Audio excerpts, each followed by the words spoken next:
ہمارے جسم پر اتنے بال نہیں ہیں جتنے احسانات ہمارے اوپر حضور اکرم صلی اللہ علیہ وآلہ وسلم کے ہیں۔ اور پھر ایک وقت تو ایسا بھی آتا ہے جب آپ کو لگتا ہے آپ اکیلے ہی ٹھیک ہیں، کوئی ضد نہیں رہتی، کوئی خواہش نہیں رہتی، کسی کا ساتھ نہیں چاہیے ہوتا، پھر ہم سب نصیب پر چھوڑ کر جینے لگتے ہیں۔ اللہ جب کسی کو اپنی طرف لانا چاہتا ہے تو اسے کسی کے ہاتھوں ضرور توڑتا ہے تاکہ اسے احساس ہو جائے کہ اللہ کی محبت کے علاوہ سب محبتیں فنا ہیں۔ اللہ کی طاقتوں کو کبھی کم مت سمجھو۔ اگر اللہ مہینوں کو سال میں بدل سکتا ہے تو وہ قبولیت کی لمبی مسافتوں کو لمحوں میں بدل سکتا ہے۔ کچھ لوگ شفا جیسے ہوتے ہیں، بات کرتے ہیں تو تسکین ملتی ہے، لفظ کہتے ہیں تو مرہم لگتے ہیں۔ کچھ لوگ صرف لوگ نہیں ہوتے، وہ ہمارا علاج ہوتے ہیں، سکون ہوتے ہیں۔ ذرا سنو، اللہ کی طاقتوں کو کبھی کم مت سمجھو۔ اللہ اگر مہینوں کو سالوں میں بدل سکتا ہے تو وہ قبولیت کی لمبی مسافتوں کو لمحوں میں بدل سکتا ہے۔ مرد کی خوبصورتی اس کی شکل میں نہیں، اس کے الفاظ میں ہوتی ہے۔ اگر اس کے الفاظ ہی بدصورت ہو جائیں تو اچھا خاصا مرد برا لگنے لگتا ہے۔ حضرت علی نے فرمایا، لوگوں کے غلام مت بنو جبکہ اللہ نے تو تمہیں آزاد پیدا کیا ہے۔ دعا یہ مانگنی چاہیے کہ اتنا کرم نہ ہو کہ ہم اس کی یاد سے ہی غافل ہو جائیں، اور اتنا ستم نہ ہو کہ ہم اس کی رحمت سے ہی مایوس ہو جائیں۔ مرد کے دکھ خاموشی کی کوکھ میں جنم لیتے ہیں اور اندر ہی اندر سرایت کرتے جاتے ہیں، جبکہ عورت کے آنسو ہر طرف شور مچاتے ہیں۔ تمہیں پتہ ہے اللہ نے تمہاری منزل تمہاری سوچ سے بھی زیادہ حسین رکھی ہے۔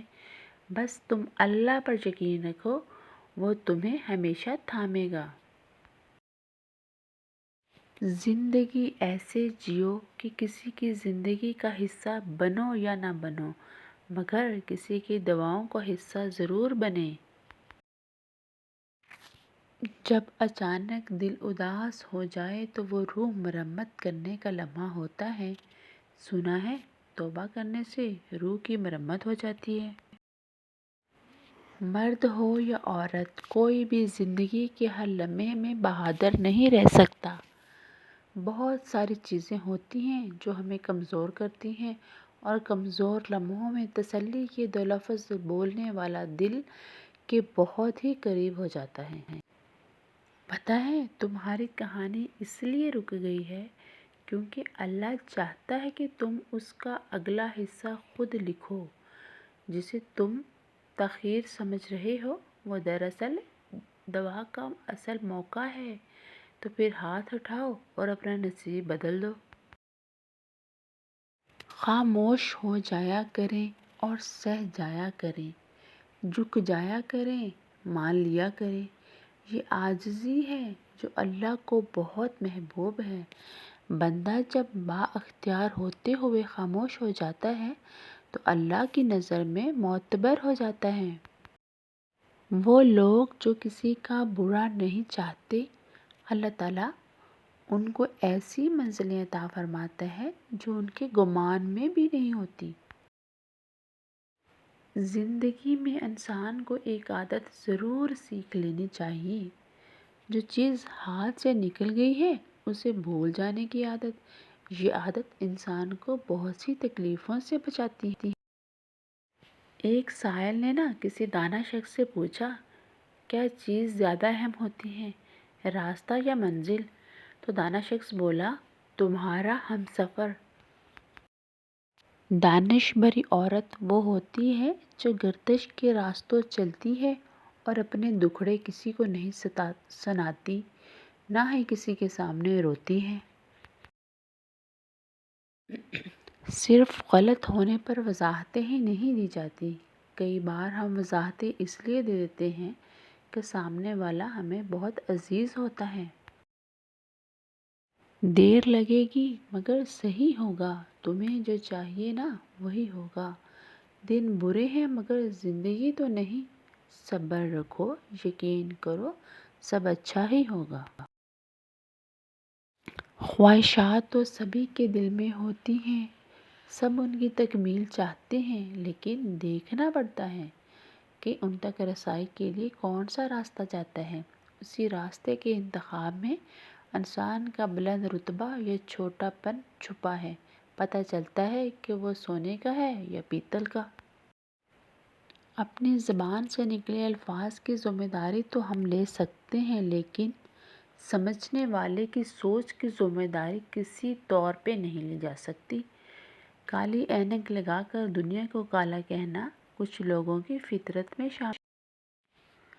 ایک وقت تو ایسا بھی آئے گا کہ تم صبر کرتے کرتے اللہ کے اتنے قریب ہو جاؤ گے کہ بے دعا دل میں ہی ہوگی اور اللہ پاک کن فرما دے گا۔ بانو کہتی ہے کہ انسان کو خوش رہنے کے لیے پیسے سے زیادہ رشتوں کی ضرورت ہوتی ہے۔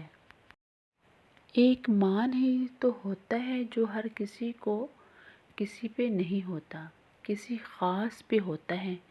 اگر وہ آپ کا مان توڑ دے تو پھر اس مان کے ساتھ آپ خود بھی اسی طرح ٹوٹ جاتے ہیں۔ بہترین میاں بیوی کی سب سے بڑی خاصیت یہ ہے کہ وہ آپس میں اختلافات اور ناراضگی کے باوجود ایک دوسرے کا خیال اور فکر کرنا نہیں چھوڑتے۔ عورت کا پہلا غرور اس کا حسن اور آخری غرور اس کے بچے ہوتے ہیں، اور وہ اپنے آخری غرور کو مکمل کرنے کے لیے اپنے پہلے غرور کو خاک میں ملا دیتی ہے۔ مشکل وقت میں دلاسا دینے والا کوئی اجنبی ہی کیوں نہ ہو دل میں اتر جاتا ہے، جبکہ مشکل وقت میں کنارہ کرنے والا کوئی اپنا ہی کیوں نہ ہو دل سے اتر جاتا ہے۔ سب سے گھٹیا انسان وہ ہے کہ جب تم سے اس کا دل بھر جائے تو وہ تمہاری خوبیوں کو نفی کرے، تمہارا راز فاش کرے، تمہارے اچھے برتاؤ کا انکار کر بیٹھے اور جو بات تم میں نہیں تمہارے بارے میں وہ کہے۔ کچھ لوگ شفا جیسے ہوتے ہیں، بات کرتے ہیں تو تسکین ملتی ہے، لفظ کہتے ہیں تو مرہم لگتے ہیں۔ کچھ لوگ صرف لوگ نہیں ہوتے، وہ ہمارا علاج ہوتے ہیں اور سکون ہوتے ہیں۔ بانو کہتی ہے کہ عورت کی محبت سے نہیں نفرت سے ڈرو، جب وہ خاص سے عام کر دے تو دی ہوئی دعائیں بھی واپس چھین لیتی ہے، اور یہ واقعی سچ ہے۔ میں نے کئی عورتوں کو پتھر ہوتے دیکھا ہے، اور جب ان کا ضبط ٹوٹتا ہے تو پھر ان کے سامنے کٹ کے مرد بھی جائے نا تو پلکیں اٹھا کر دیکھتی تک نہیں۔ اللہ کی طاقتوں کو کبھی کم مت سمجھو، اللہ اگر مہینوں کو سالوں میں بدل سکتا ہے تو وہ قبولیت کی لمبی مسافتوں کو لمحوں میں بدل سکتا ہے۔